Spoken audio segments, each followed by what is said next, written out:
10 de abril San Fulberto de Chartres Obispo, 1029, memoria obligatoria. No hay para mí cosa más amable, en lo humano, que la ciencia de los claros varones. Para los grandes cuidados es gran remedio la filosofía, con cuyo trato he recibido muchos bienes. Prefiero el ocio seguro de las letras al incierto negocio de las armas. Así decía Herberto, el hombre más sabio del siglo X, el maestro famoso de las escuelas de Reims. Amaba la sabiduría y se la hacía amar a sus discípulos. Saber es poder, les decía, y, efectivamente, su ciencia le levantó a él hasta la silla de San Pedro. Entre los que le escuchaban, estaban los directores de la nueva generación, abades, obispos, príncipes y santos. Cerca de un monje imberbe, el futuro historiador Riquier, se sentaba un mozo altivo llamado Adalberón, que será el rey de la sátira, y al lado de un joven príncipe, hijo del rey de Francia, estudiaba el hijo de un campesino aquitano. Este se llamaba Fulberto. Entre los hijos de los grandes señores, andaba el tímido y acobardado, pero era tal vez el más atento, el más estudioso y el más respetuoso de los discípulos. Siguió el curso completo del gran maestro remense, primero, la dialéctica con la explicación de la isagoge, de Porfirio, que se estudiaba en la traducción del cónsul Manlio o en la de Victorino el retórico, después, la lógica de Aristóteles, que le entrenó en los métodos de la argumentación, para poder pasar al estudio de los tópicos o fuentes del razonamiento, en el texto de Cicerón. Todo esto era el preámbulo para el conocimiento de la retórica, cuyo principio fundamental afirmaba que no se podía llegar a la perfección del arte sino formando el estilo con la lectura de los grandes poetas.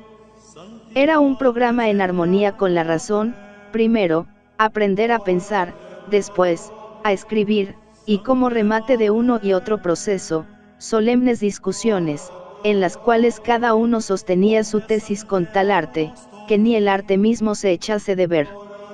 Venían a continuación las materias científicas y eclesiásticas. La gran novedad de Herberto estaba en las ciencias matemáticas, en la medicina, en la música y astronomía. Nos llenábamos de admiración, dice Riquier, de que las más altas cantidades se pudiesen multiplicar y dividir en tan poco tiempo. Para eso empleaba el maestro un sistema que había traído de España. En sus tablas aritméticas, que se leían de derecha a izquierda, podían verse los primeros esbozos de nuestros guarismos modernos. Tales fueron los estudios de Herberto en Reims. Tal vez ayudó al maestro en sus experiencias científicas, y de seguro admiró aquella sala donde se amontonaban en desorden aquellos aparatos extraños, aquellas figuras peregrinas, que dieron a Herberto fama de mago y nigromante, monocordios y ábacos, minerales y hierbas, rombos y pirámides, plomadas y espejos, triángulos y esferas, mapas terrestres y celestes, ortógonos pitagóricos y horóscopos para medir las grandes alturas. En 995, la escuela de Reims empieza a declinar. El sabio anda ahora metido en todas las vicisitudes políticas y religiosas de su tiempo. Es arzobispo, consejero imperial, papa. Los escolares se dispersan, codiciosos de laureles. Fulberto marcha también, llega a Chartres y sienta una cátedra. El milenio toca a su fin. Muchos lo ven llegar con terror. Se cree en la próxima venida del anticristo y en la catástrofe universal. Recuerdo, decía un amigo de Fulberto, San Abden de Fleury, que, siendo joven, le oí predicar en una iglesia de París, y Pedro Diácono escribía en el monasterio de Montecassino, al sonar el año 1000, Satán será desatado de las cadenas con que le amarrara en los inflemos el Salvador triunfante. Ante tan lúgubres presentimientos, los corazones se acobardaban, paralizábase la vida y hasta las personas sensatas se hallaban oprimidas por la incertidumbre terrible. Pero esta nube de pesimismo huía de la ciudad de Chartres ante la voz del profesor, heredero del prestigio de Herberto. La algazara de la juventud estudiantil llenaba las calles. De todas partes llegaban discípulos para escuchar aquella doctrina que llenaba los ánimos de confianza. No se hablaba en ella de horrores ni de catástrofes, sino de paz, de orden, de ley, de renovación. Fulberto es uno de los reorganizadores de la sociedad, es un gran constructor. Su enseñanza no tiene la brillantez ni la amplitud de la de su maestro, pero acaso hay en ella más seriedad, más austeridad, más preocupación moral.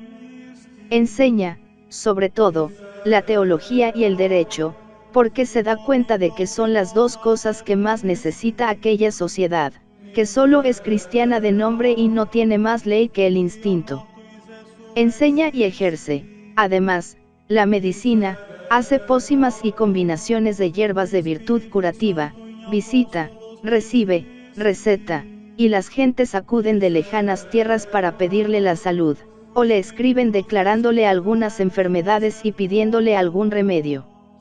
Así, Adalberón, obispo de León, ilustre poeta y antiguo condiscípulo suyo, preocupado por la de un amigo suyo, Fulberto le contesta, saludándote amistosamente, debo decirte que cuanto tengo y conozco lo he dispuesto para curar a tu fiel Évalo, y así te mando 3 pociones de galeno y otras tantas mezclas de triaca. Te mando también el vomitivo de nardo silvestre que me pides, aunque no lo creo recomendable para tu edad.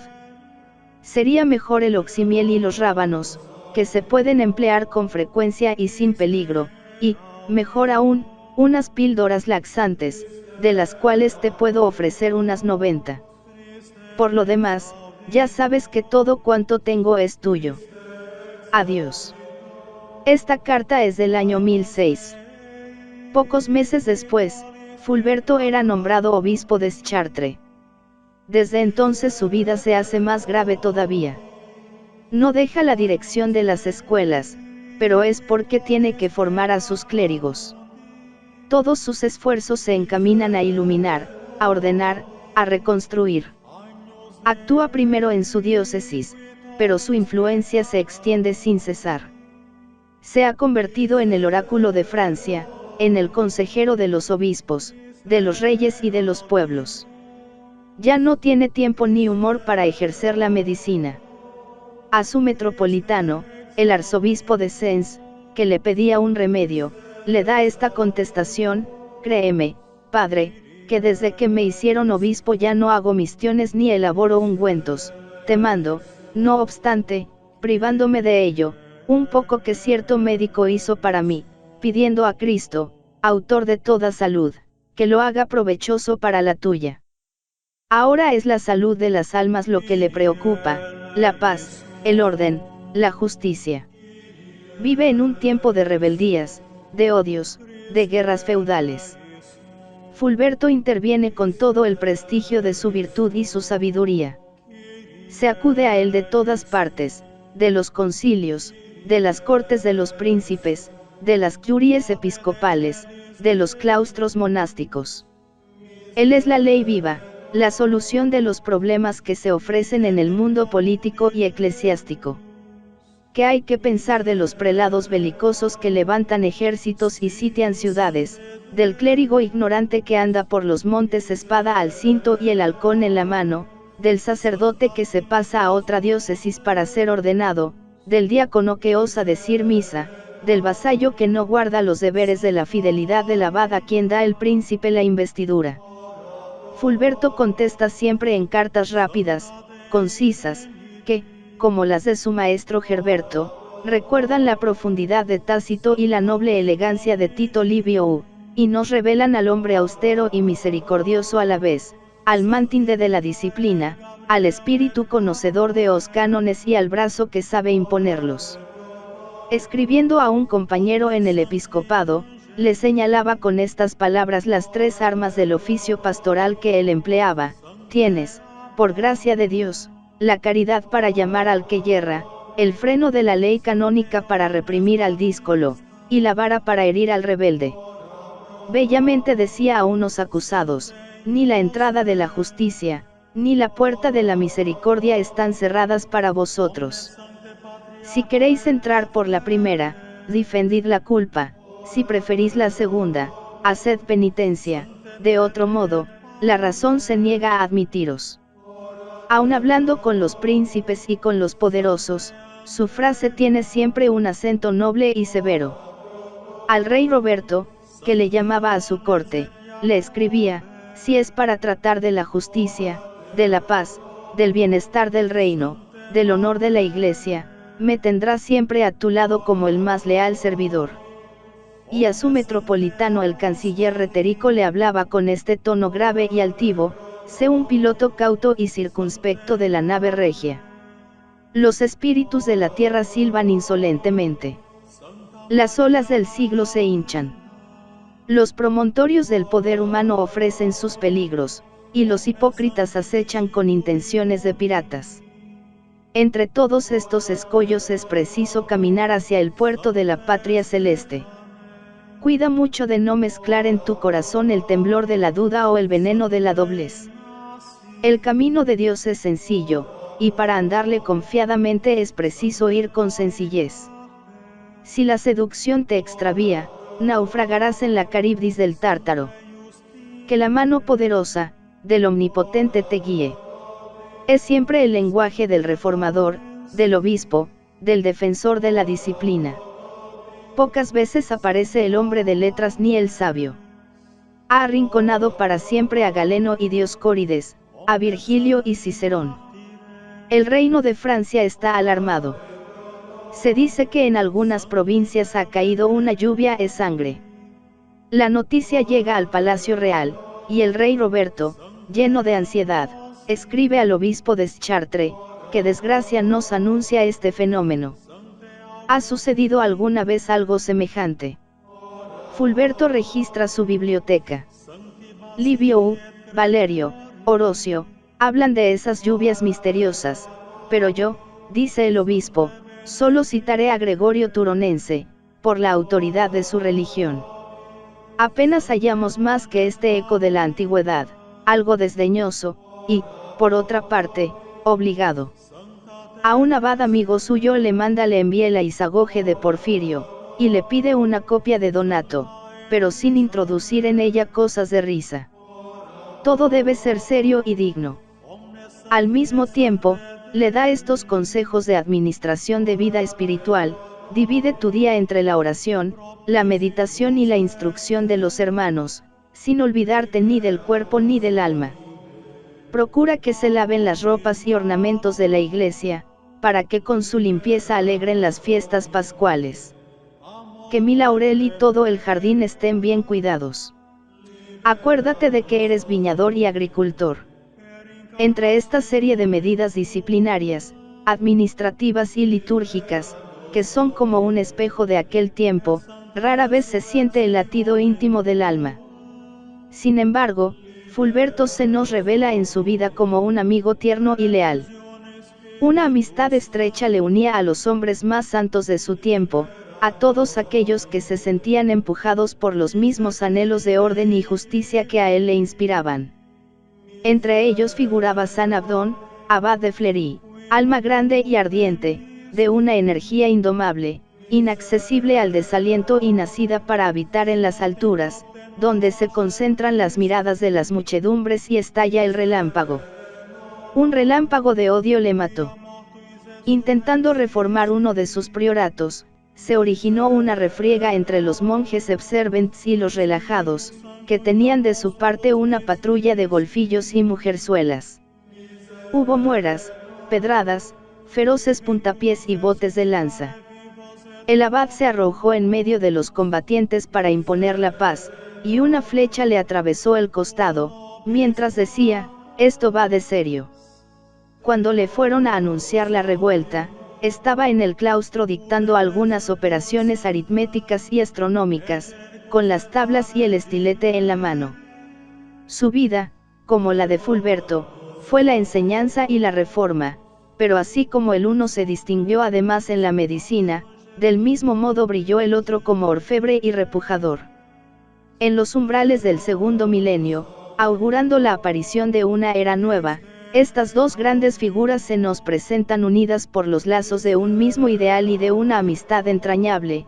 Con qué palabras te saludare, Olí sagrado abad y gran filósofo, escribía el Deschartres al de Fleury. No sé con qué pagar el obsequio de la amistad santa que tu epístola me descubre, pues teniendo, como tienes, vencedor por tu ánimo varonil, las cosas que existen de verdad, y despreciando, como desprecias, las que no existen. ¿Qué podré yo ofrecerte que tú no tengas o que no desprecies? Otro grande hombre de aquel tiempo fue Odilon, el santo abad de la orden de Cluny, el arcángel de los monjes, como decía Fulberto, otro gran reformador, otro amigo del alma del obispo de Chartres. Cuando le pesaba el episcopado, era Odilon el que venía en su ayuda con un sabio consejo, con una palabra santa, con una amistosa intervención. A veces, Fulberto temblaba pensando en su responsabilidad.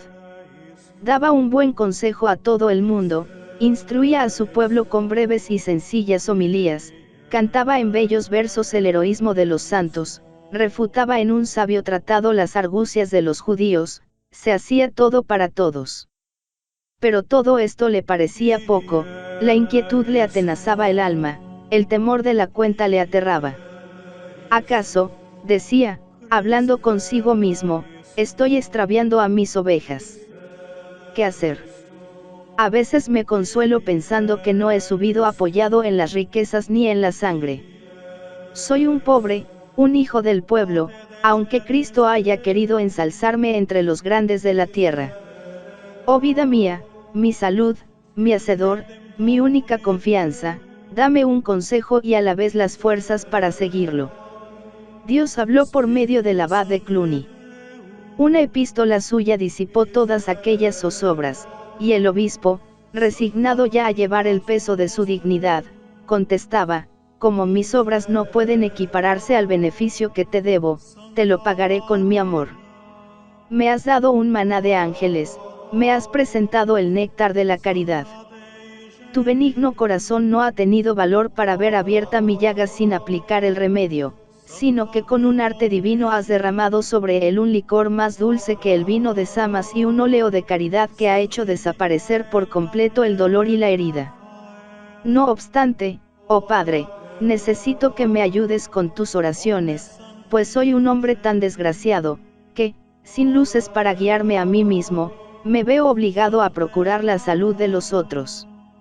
Dios le había llamado, y él le dio fuerzas para alcanzar en aquel puesto la gloria de la tierra y la recompensa del cielo. En su última hora tuvo un rasgo que revelaba una vez más su entereza episcopal y la pureza de su fe. Viendo a un clérigo que estaba cerca de su lecho, dijo a sus familiares, «Echad de aquí ese dragón espantoso». «Señor», respondieron ellos, «no es un dragón, es el arcediano de Angers». «Echadle, os digo», replicó, y con una mirada triste y un sollozo de angustia, exhaló su alma.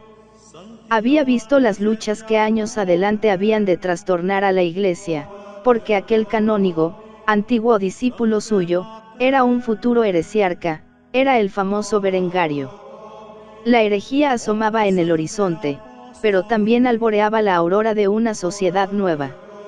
La tierra cambiaba de piel, dice Raúl Glaber, cronista de aquellos días. El mundo se despojaba de sus harapos para vestirse la túnica blanca de sus iglesias. En toda la cristiandad se construyen basílicas y monasterios. Entre los constructores está Fulberto, constructor espiritual y material, él empezó la catedral de Chartres.